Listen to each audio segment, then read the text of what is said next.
Learning disabilities and borderline personality disorder often intersect in complicated and deeply personal ways.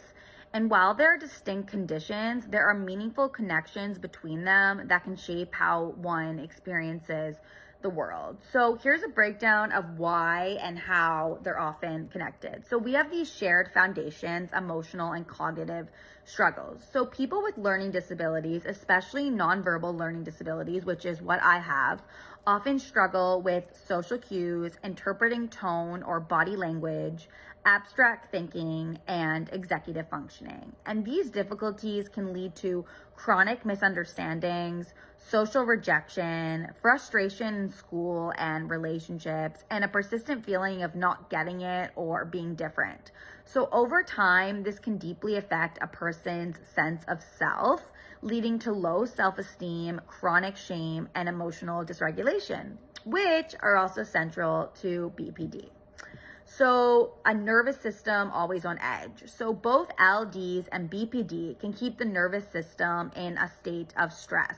So people with LDs often grow up feeling confused, judged, or behind, which creates anxiety and hypervigilance. And with BPD, the nervous system tends to interpret emotional or relational cues as threats, even when they aren't. So when your brain is constantly misreading cues and overreacting emotionally, it is a double storm, leaving you exhausted, misunderstood, and emotionally unsafe. Then there's the identity piece.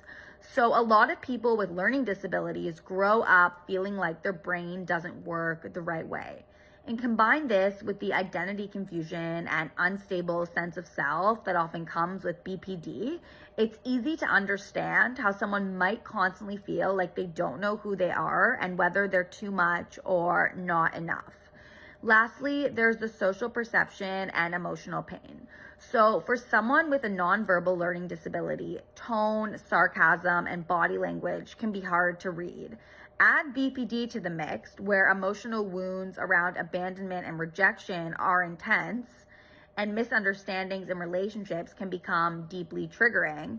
You may hear rejection when none was intended. You may overpersonalize a neutral comment. You may spiral after a missed social cue. So this isn't manipulation. It's double vulnerability, perceptual and emotional. So recognizing the overlap between these diagnoses help reduce shame. Neither BPD or learning disabilities are a choice, but understanding the relationship between the two can help someone validate their experience, understand why things feel so hard, begin to untangle what's cognitive from what's emotional, and learn skills like DBT, social coaching, sensory supports, that target both pieces.